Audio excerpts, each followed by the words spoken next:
Não sei se você sente isso, porque você tem uma família espírita, Sim, eu né? tenho uma família espírita e eu, por nascença, já tenho uma conexão com isso.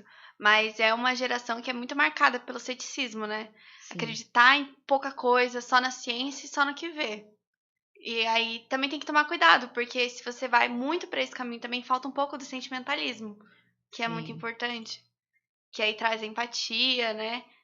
E eu acho que é isso que a gente tem que manter o equilíbrio. E você percebe nos seus colegas da escola, sim, por exemplo? O que você sente, você percebe? Então, eu percebo assim, existem alguns grupos muito religiosos radicais Uhum. e alguns grupos ateus também radicais. E também é só aquilo, entendeu? É muito difícil ver um equilíbrio entre a religião, entre a espiritualidade e o não acreditar, o acreditar na ciência, o que é sensato, entendeu? Acho que falta isso. E é importante balancear esses dois. E você percebe que, por exemplo, todos eles, embora tenham essas diferenças, num ponto comum, têm a preocupação com o todo? Eu acho que sim. Eu acho que isso é muito interessante porque a geração foi uma geração que já nasceu com a tecnologia, já nasceu com a Sim. informação. Eu acho que isso é um diferencial, que a gente nasceu com o celular na mão. Então, a gente percebe muito mais do mundo. E eu acho que isso faz também a gente querer mais mudar o mundo e querer mais trazer justiça para todo mundo.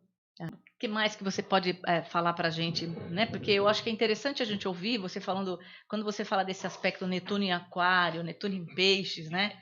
Eu acho que é bem interessante, porque em Esse é o Peixes, astrologuês, tá, né? tá, É o tá. astrologuês, não é? Mas Só para traduzir aqui. é que são assim, são os planetas representantes da questão geracional. Tá. Mas nenhuma história é só isso, ninguém é uma coisa só. Sim. Né? Então, isso são alguns traços que marcam. Que é o que ela mostrou agora, né? Isso, que é a questão da geração. Uhum. Então, ela é da geração de Netuno em Aquário, que é mais já o questionador, já questiona mais.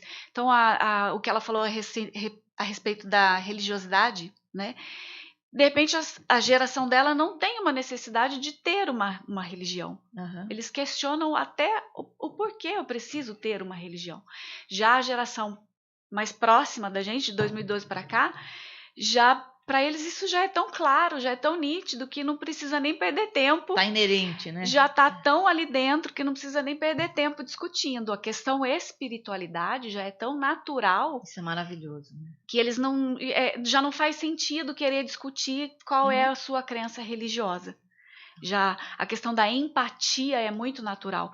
E o importante de você conhecer o ponto astrológico dos filhos, porque uma pessoa que tem uma sensibilidade tão grande, que tem uma empatia assim tão grande, qualquer outro pode passar a perna, né? Sim. Então, eu ensinar aquela pessoa, em primeiro lugar, a ser forte, a se definir, a saber definir quem é, porque Netuno também trata muito né? dessa confusão sobre si mesmo.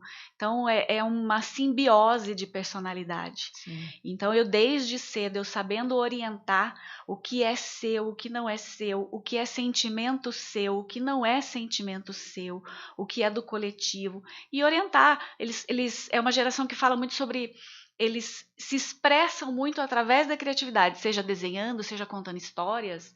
Ouvir o que essa história está contando. Tem alguma coisa atrás dessa história. Sim, porque você sabe que nosso momento Safira aqui é exatamente isso. Nós vamos falar do conto de fada, né? Porque todo mundo tem uma história que gosta muito, né? Todos nós temos a nossa história, né? Não só a história pessoal, mas assim, eu tenho uma história que eu gosto muito. Ah, a história dos Três Porquinhos, da Bela Adormecida, da Branca de Neve, ou sei lá, qualquer outra história. Então, todas essas histórias revelam muito sobre nós mesmos, Sim. né? Então, isso é muito legal também a gente entender, né? E a gente parar para ouvir. Parar para ouvir, assim, sem julgar. Sim. Ouvir. Meu filho, o mais novo, que é de 2012, quando ele tinha uns 3 aninhos, assim, ele falava muito que, no planeta de onde eu vinha, as coisas não eram assim. Era engraçado, é uma piadinha, mas é o jeito dele expressar de que não é dessa forma que ele estava acostumado a lidar. Sim. É de outra forma que ele está acostumado a lidar. Então ele usava essa forma de se expressar. Quando eu falo, eu não trouxe meu livro hoje, esquecemos, né? Meu livro Regressão para Crianças, ele traz exatamente esse relato das crianças, né? Principalmente entre 4 e 5 anos, onde elas falam, quando eu era grande, eu trabalhava assim, eu matei meu amigo, eu morri desse jeito, ou no meu planeta, não era assim. Então, assim, é muito fértil, né, a imaginação, Muito. entre aspas, dessas crianças nessa idade. Então é bacana você ter o ouvido para ouvir dessa maneira, não e falar assim, você está inventando, está criando nem nada, né? Os pais precisam de estar presentes. Saber ouvir o que eles Saber estão ouvir. contando. Eles estão contando uma história. Entre outros aspectos que tem ali que eu posso ajudar, né? Uma pessoa que nasce com Mercúrio retrógrado, por exemplo, então teria ali uma dificuldade de autoexpressão, de falar sobre os seus sonhos, sobre as suas vontades. Então, entre o que ela pensa, o que ela diz e o que os outros entendem, tem uma diferença muito grande. E você entendendo como que aquilo ali funciona, você consegue ajudar a conduzir. O meu filho mais velho tem o Mercúrio retrógrado. É mais ou menos assim, resumindo, ele tem uma comunicação truncada, vamos dizer assim, ele não consegue expressar. Tem uma Porque Mercúrio dificuldade é o planeta da comunicação. E eu brigava muito com meu filho quando ele estava alfabetizando. Eu falava, mas não é possível que você não entendeu isso ainda. Quando eu entendi, eu precisei entender que a forma como ele entende o mundo é diferente. Aí eu comecei a conduzir ele de forma diferente. Falei, olha, imagina, sente, é muito isso, sente o que você sente. O deslanchar dele da escola foi significativo.